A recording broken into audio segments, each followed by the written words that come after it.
সাবেক প্রধানমন্ত্রী শেখ হাসিনা এবং একজন আওয়ামী লীগ নেতা শাকিল আকন্দ বুলবুল তাদের বিরুদ্ধে আদালত অবমাননার অভিযোগের শুনানির দিন ধার্য ছিল।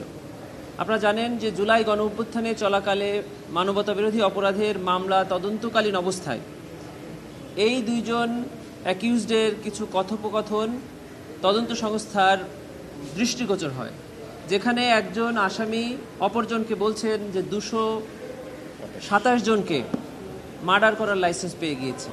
শুধু তাই নয়, এই মামলার তদন্তকারী কর্মকর্তাকেও হুমকি স্বরূপ বিভিন্ন কথাবার্তা ওই কথোপকথনে প্রকাশিত হয়।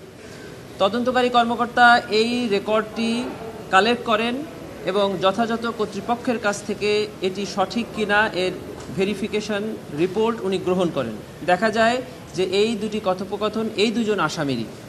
অতঃপর প্রসিকিউশন এই রিপোর্টের ভিত্তিতে ট্রাইব্যুনালে আইনের 11(4) ধারায় একটি আদালত অবমাননার প্রসিডিংস ইস্যু করার জন্য আবেদন প্রেরণ করেন।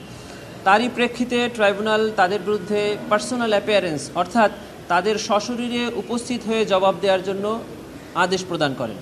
কিন্তু এ দুজন অ্যাকিউজডের কেউই ট্রাইব্যুনালে এসে উপস্থিত হয়ে তাদের পক্ষে কোনো জবাব দেননি। অতঃপর ট্রাইব্যুনাল তাদেরকে হাজির হওয়ার জন্য ফর অল ফেয়ারনেস দুটি বাংলাদেশের বহুল প্রচলিত পত্রিকায় বিজ্ঞপ্তি প্রকাশ করেন। সেই আদেশের প্রেক্ষিতে দুটি জাতীয় পত্রিকায় তাদেরকে ট্রাইব্যুনালে হাজির হয়ে জবাব দেওয়ার জন্য বিজ্ঞপ্তি প্রকাশ হয়। আজকে এই বিজ্ঞপ্তি প্রকাশের পরে ফার্দার হিয়ারিং এবং আদেশের জন্য দিন ধার্য ছিল। এরপরেও এই দুজন অ্যাকিউজড কেউই ট্রাইব্যুনালে উপস্থিত হননি। ট্রাইব্যুনালে আজকে এটি আদেশ দিতে পারতেন, আইন সেটি কভার করে, কিন্তু ফর অল ফেয়ারনেস এবং তাদেরকে পুনরায় সুযোগ দেওয়ার জন্য এবং আইনের সঠিক ব্যাখ্যা গ্রহণের জন্য ট্রাইব্যুনাল আজকে একটি আদেশ জারি করেছেন। সেটি হলো ট্রাইব্যুনাল রুলসের 41 বিধি মোতাবেক একজন অ্যামিকাস কিউরি নিয়োগ করেছেন এই মামলায় মতামত গ্রহণের জন্য এবং আদালতকে সহায়তা করার জন্য।